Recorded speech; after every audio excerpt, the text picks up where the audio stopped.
Hi, I'm Paul from the Studio Rats. In this video, we're going to be looking at creating a high gain tone using the Positive Grid Spark 40 amplifier. Now, when you buy the amplifier, you get 4 tones that are built in to the buttons that are on the top. So basically, you've got 4 presets. Your first preset is a clean tone. Your second is a crunch. Now, those 2 presets, to me, sound great. The third preset is a high gain. And the fourth preset is a metal tone. Now, the high gain and the metal tone, to me, could do with a little bit of work. So what we're going to do today is to start with the high gain tone and to change it to make it sound better. Now, the preset on its own sounds like this.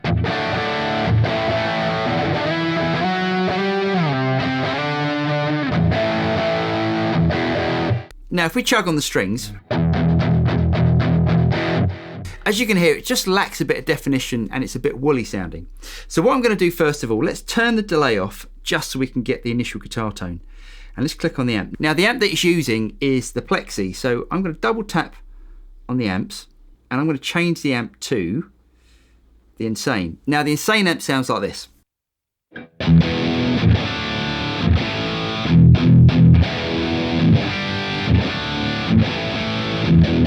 It's instantly better, but it's a little bit over the top. So what we're going to do is to close the amp window and just to bring the gain back a little bit and also the bass back a little bit as well. So now the amp sounds like this.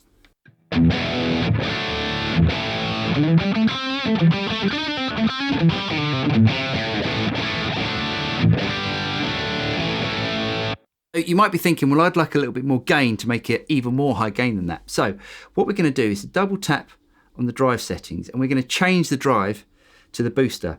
Now what we're doing here, instead of using so much of the preamp gain inside of the amp simulation, we're going to be driving the front of the amp. So that sounds like this.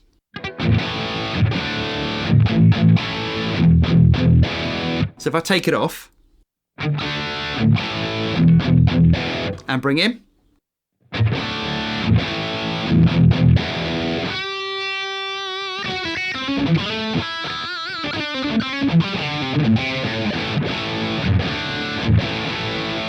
so now we've looked at the actual amp settings, let's have a look at some of the effects. Now, if you remember earlier, I turned the delay off. Let's just turn the delay back on. Now this patch is using a digital delay. Now the problem with this digital delay is that it's the same frequency as the guitar signal. So what I mean is if I turn up the effect level a little bit, you'll hear that the repeats of the delay are the same frequency as the notes.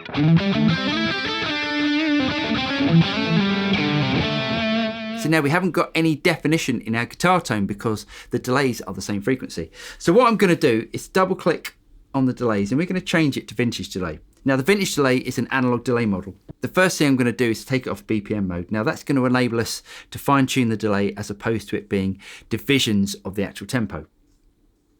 So let's hear that. So now the repeat rate is the actual time. So let's turn the time up just a little bit. And the echo is the amount of repeats. So let's bring back echo. So as you can hear now, we've only got 1 repeat. So let's just turn it up just a little bit so we get 1 and a bit. And let's bring the intensity back. Now that's the mix of the delay. So that's the amount of delay in the signal.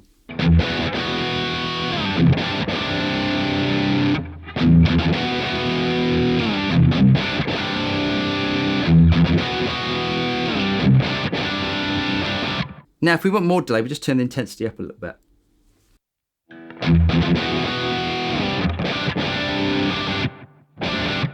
Now that's created a really nice space around the guitar signal. It's given it almost like a slapback delay.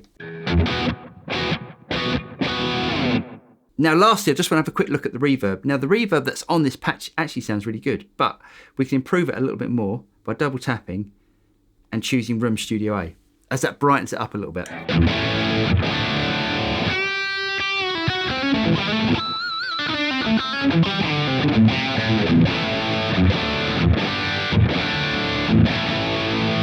So now all that's left to do is to save that patch by clicking up here and choose Save to Hardware preset. And I'm going to save it to channel 4. And now we can compare the original high gain tone that comes in the amp to the one we just created.